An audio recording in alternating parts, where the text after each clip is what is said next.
नमस्कार दोस्तों, मेरा नाम है राजेश और क्राइम स्टोरीज चैनल पर मैं आपका बहुत बहुत स्वागत करता हूं। दोस्तों, आज की जो ये क्राइम की घटना है वो है इंदौर मध्य प्रदेश से।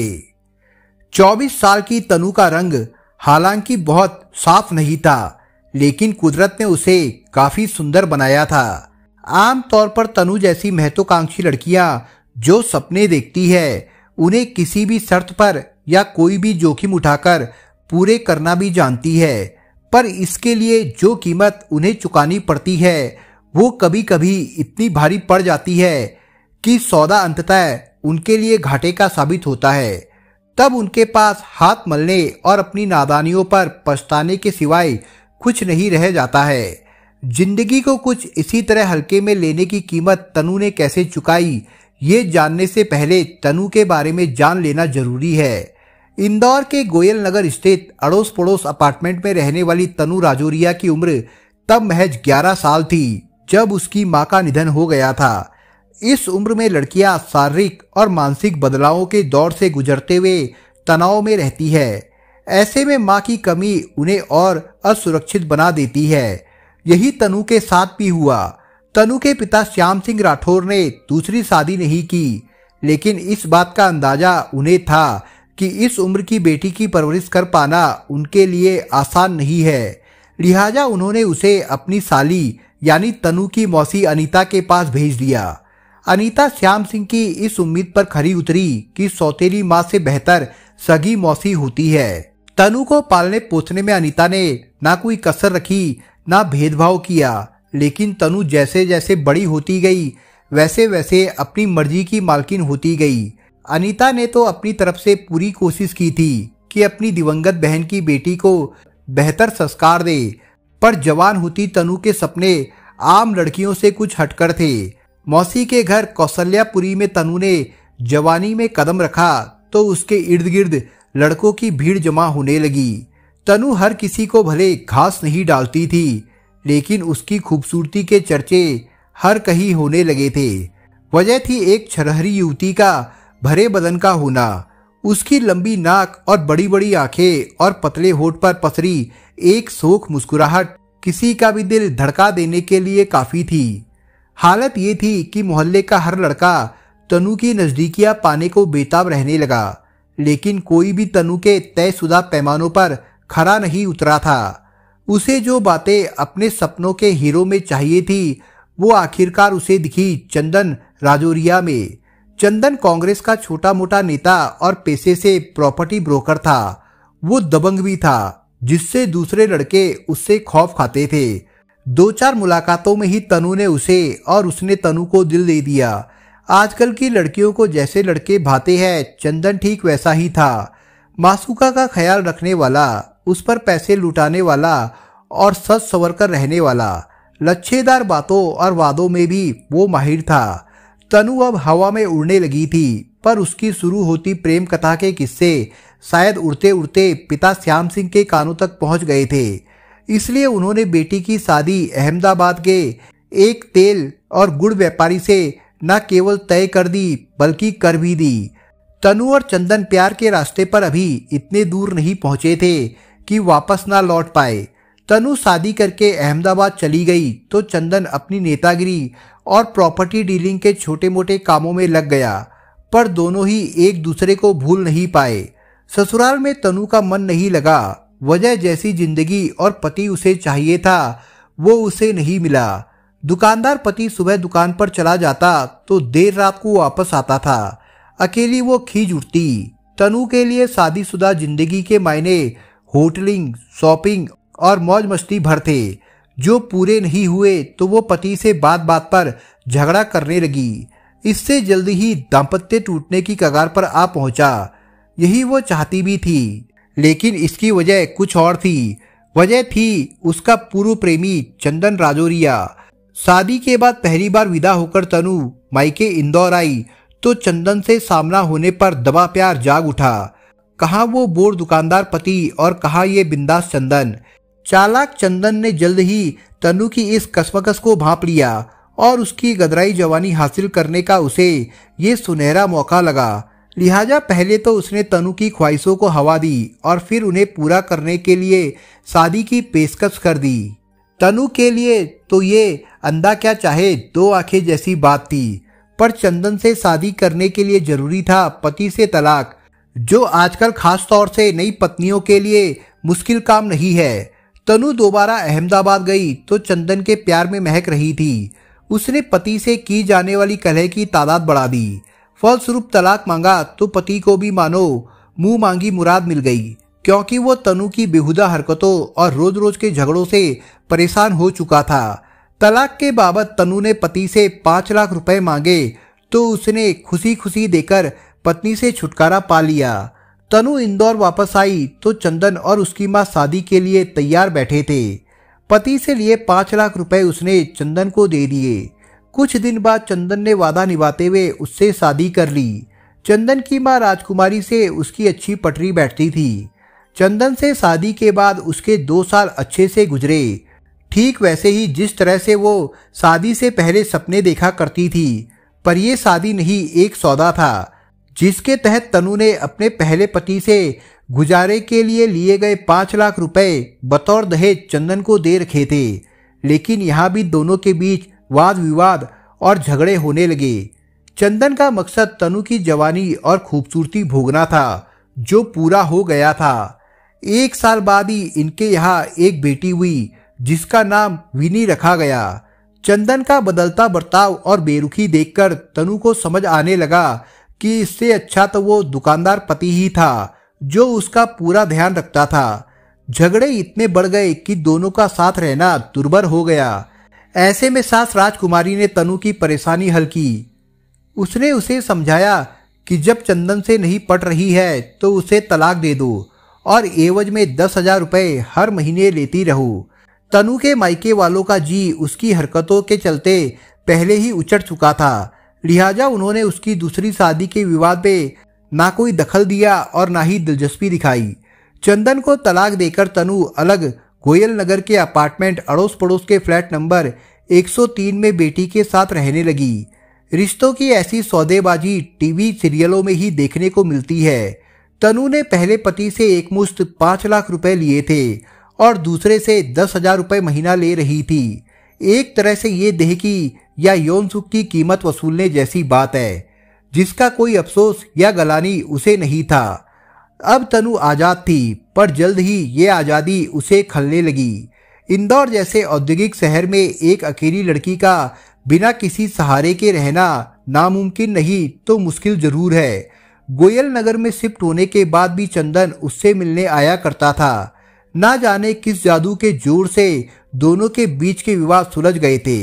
अपार्टमेंट के अड़ोसियों पड़ोसियों से तनु ने चंदन का परिचय पति के रूप में ही कराया था। लिहाजा सभी ये सोचते थे कि दोनों पति पत्नी है और चंदन अक्सर काम के सिलसिले में बाहर रहता है।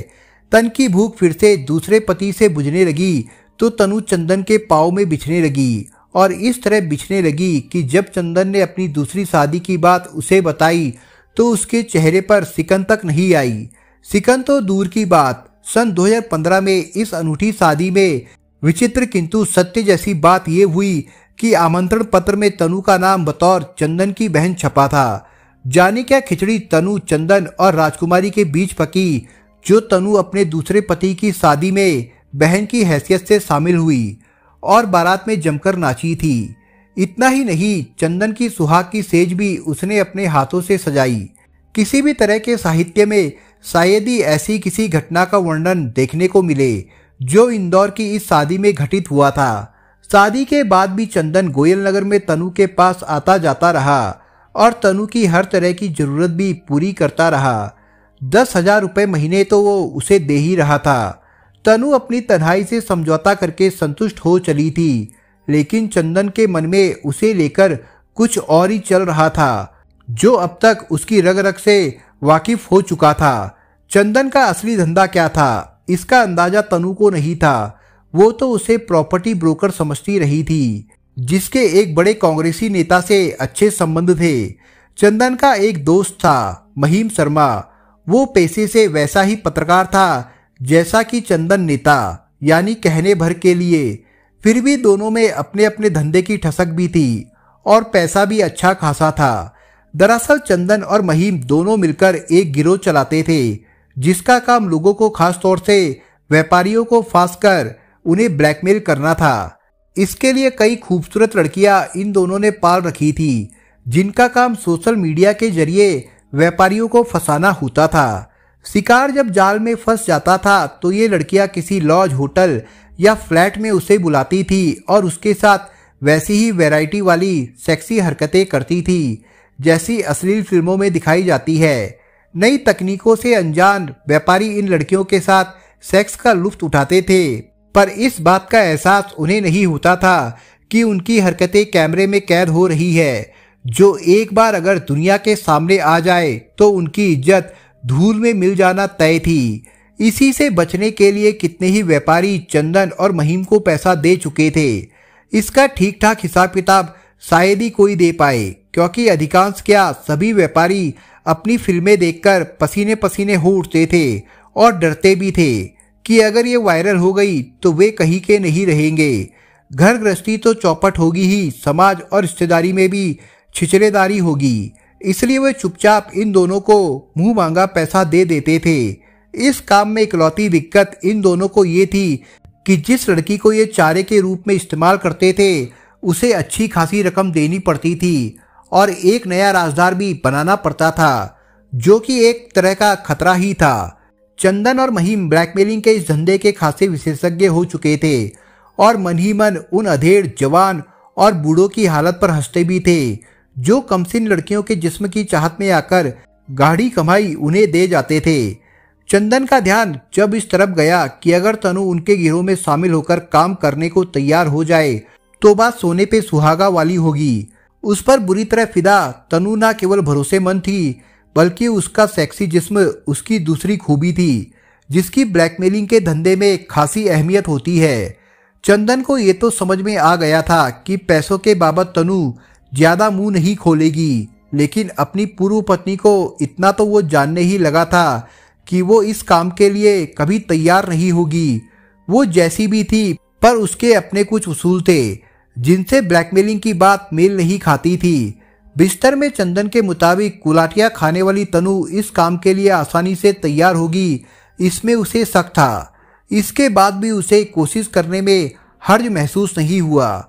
उसके खुरापाती दिमाग में आइडिया ये आया कि तनु को एक मर्द की जरूरत तो है, इसलिए क्यों ना महिम का चक्कर उससे चलवा दिया जाए।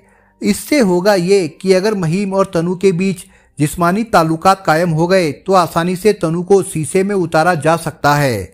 इस बाबत उसने पहले महिम का परिचय तनु से करवाया और फिर खुद धीरे धीरे उससे किनारा करने लगा। अब अड़ोस पड़ोस अपार्टमेंट के फ्लैट नंबर 103 में महिम लगभग रोज आने लगा। वो सदा हुआ खिलाड़ी था, जिससे उसे देखकर औरों की तरह जीभ लपलपाने के बजाय मुकम्मल सब्र से काम लेते हुए उसे फंसाया। चंदन का अंदाजा सही निकला। जल्दी ही तनु और महिम में शारीरिक संबंध बन गए। तनु की मर्द की जरूरत अब महिम पूरी करने लगा। जब इन दोनों को यकीन हो गया कि तनु अब ना नहीं करेगी, तो एक दिन उन्होंने उसके सामने अपना ब्लैकमेलिंग वाला राज खोलकर उसे भी इस धंधे में शामिल होने का न्योता दिया। इस पर तनु भड़क उठी और सीधे सीधे मना कर दिया। जोश जोश में दोनों ने अपने सारे राज उस पर खोल दिए थे कि वे कैसे शिकार को फंसाकर उसे ब्लैकमेल करते हैं। चूंकि तनु से ना की उम्मीद नहीं थी, इसलिए दोनों दिक्कत में पड़ गए। डर इस बात का था कि कहीं ऐसा ना हो कि ये नादान लड़की कभी उनका राज दुनिया के सामने उजागर कर दे। फिर भी हिम्मत ना हारते हुए चंदन और महिम उसे पटाने की कोशिश करते रहे और ढेर सारी दौलत का उसे सपना दिखाते रहे। लाख मनाने के बाद भी तनु राजी ना हुई तो चंदन और महिम ने उसे हमेशा के लिए रास्ते से हटाने का खतरनाक फैसला न केवल ले डाला, बल्कि उस पर इस तरह अमल भी कर दिया कि अगर अनीता सजगता ना दिखाती तो तनु की मौत हमेशा के लिए एक राज बनकर रह जाती। इंदौर में होली के 5वें दिन रंग पंचमी का त्योहार बड़े धूमधाम से मनाया जाता है। सारे शहर की दुकानें बंद रहती है और जगह जगह रंग पंचमी के जुलूस निकाले जाते हैं और लोग तबीयत से रंग का ये त्योहार मनाते हैं। 17 मार्च को महिम, चंदन और तनु ने रंग पंचमी की पार्टी रखी, जिसमें तनु ने छक्कर भांग पी। नशा ज्यादा हो जाने से उसकी तबीयत बिगड़ने लगी तो चंदन उसे अपने साथ ले गया। अगले 3-4 दिनों तक वो लगातार तनु के फ्लैट पर आता रहा। तो एक दिन किसी पड़ोसन ने तनु के बारे में पूछ लिया। चंदन ने उसे बताया कि तनु का इलाज उसके पिता के घर पर चल रहा है, वो तो यहाँ दीपक रखने आता है। सभी की निगाह में चूंकि चंदन तनु का पति था, इसलिए उसकी बात पर किसी ने किसी तरह का शक नहीं किया।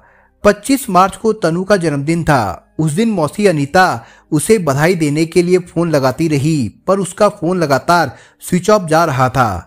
लिहाजा उन्होंने खुद उसके घर जाकर उसे बधाई देने का फैसला किया। 25 मार्च की सुबह जब वो तनु के फ्लैट पर पहुंची तो वहां झूलता ताला देखकर हैरान रह गई, क्योंकि तनु बगैर बताए गायब थी। इस पर उन्होंने पड़ोस में पूछताछ की तो पता चला कि तनु ने ज्यादा भांग पी ली थी, इसलिए उसका पति चंदन उसे पिता के घर ले गया था।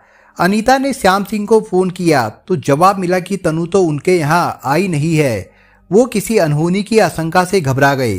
साथ ही अनीता के माथे पर भी बल पड़ गए। उन्होंने चंदन को फोन किया तो उसका फोन भी नहीं लगा। श्याम सिंह भागे भागे अनीता के पास आए और तनु की खोजबीन की, लेकिन वो कहीं नहीं मिली। तो उन्होंने थाना तिलक नगर में उसकी गुमशुदगी दर्ज करा दी। तलाक होने के बाद भी चंदन तनु के पास आता जाता रहता था। यही बात पुलिस को चौंकाने वाली भी लगी और सुराग देने वाली भी। इंदौर के डीआईजी हरि नारायण मिश्र ने तनु की खोज के लिए एएसपी अमरिंदर सिंह को नियुक्त कर दिया। उन्होंने पहले उन दोनों की जन्म कुंडलियां खंगाली तो जल्द ही सारा सच सामने आ गया। पता चला कि चंदन और महिम अव्वल दर्जे के ब्लैकमेलर है, पर अभी तक किसी ने उनके खिलाफ रिपोर्ट दर्ज नहीं कराई है। अलबत्ता दोनों अन्नपूर्णा इलाके में सन 2012 में हुई गोलाबारी में भी शामिल थे। इन पर एक और दूसरा आपराधिक मामला इसी साल फरवरी में दर्ज हुआ था। शक के आधार पर क्राइम ब्रांच ने चंदन और महिम को गिरफ्तार किया था, पर पूछताछ में कुछ हासिल नहीं हुआ। दोनों ही पुलिस को गुमराह करने वाले बयान देते रहे। दरअसल इसमें दिक्कत ये थी कि एक पत्रकार था और दूसरा बड़े कांग्रेसी नेता का चेला। ऐसे में अगर इनके साथ जोर जबरदस्ती की जाती तो खासा बवाल हो सकता था। सब कुछ साफ नजर आ रहा था, इसलिए अमरिंदर सिंह ने जोखिम उठाया और चंदन तथा महिम से सख्ती की तो वे टूट गए और सारा सच उगल दिया। सच बड़ा हैरान करने वाला था। दोनों ने 17 मार्च को ही तनु की हत्या उसके फ्लैट में कर दी थी। भांग के नशे में चूर तनु को शायद पता भी नहीं चला कि उसे किसने और कैसे मार दिया। चूंकि त्योहारी सन्नाटा था, इसलिए तनु की हत्या करके उसके शव को ज्यों का त्यों छोड़कर दोनों के दोनों अपने घर चले गए थे। अगले दिन दोनों फिर से फ्लैट पर आए और तनु के शव के 16 टुकड़े कर उन्हें फ्रिज में ठूस दिया, जिससे बदबू ना आए। 3-4 दिन चंदन अपना डर मिटाने फ्लैट पर आता जाता रहा। चौथे दिन फ्लैट में दाखिल होते ही उसे मांस के टुकड़ों से गंध आती महसूस हुई, तो दोनों ने मिलकर शव के उन टुकड़ों को अलग अलग थैलियों में पैक करके उन्हें कार में रखकर बड़वाहा के जंगल में फेंक दिया। चंदन और महिम के खिलाफ हत्या का मामला दर्ज करने के लिए जरूरी था कि तनु के शव का कोई टुकड़ा मिले। इस बाबत पुलिस वाले लगातार भागादौड़ी करते रहे। पुलिस की आधा दर्जन टीमें जंगलों की खाक छानती रही, पर तनु के शव का कोई टुकड़ा उन्हें नहीं मिला। नदियों में भी तलाशी ली गई, पर उससे भी कुछ हासिल नहीं हो पाया। बस एक गुदड़ी ही बरामद हो पाई। इस बिना पर आईपीसी की धाराओं 302 व 201 के तहत हत्या का मामला दर्ज कर पुलिस ने चंदन राजौरिया और पत्रकार महिम शर्मा को अदालत में पेश किया, जहां से दोनों को जेल भेज दिया गया था। दोनों मुजरिमों ने अपने बयान में जुर्म स्वीकार कर लिया है, पर अदालत में उसे साबित कर पाना टेढ़ी खीर होगा, क्योंकि तनु की हत्या का कोई चश्मदीद गवाह नहीं है। उसका शव भी बरामद नहीं हुआ है। इसके अलावा हत्या में इस्तेमाल किए गए हथियार भी नहीं मिले हैं। ऐसे में संदेह का लाभ उन्हें मिल सकता है। तय है बचाव पक्ष का वकील ये दलील भी देगा कि इससे तो ये भी साबित नहीं होता कि वाकई तनु की हत्या हुई है। पुलिस ने जबरदस्ती करके उसके मुवक्किलों से झूठ बुलवा लिया है। अंजाम कुछ भी हो, पर अपनी इस हालत की एक बड़ी जिम्मेदार तनु खुद भी थी, जो 2 में से एक पति की भी ना हुई और एक ऐसे ब्लैकमेलर पर अपना सब कुछ लुटा बैठी, जिसने अंततः उसकी सांसें छीन ली, क्योंकि वो गुनाह में उसका साथ देने को तैयार नहीं हो रही थी। दोस्तों, आप अगर चैनल पर नए हो तो आप चैनल को सब्सक्राइब करने के साथ कमेंट बॉक्स में इस कहानी के बारे में अपने विचार जरूर लिखिएगा। मिलता हूं एक नई कहानी के साथ, तब तक के लिए अपना ख्याल रखिएगा। धन्यवाद।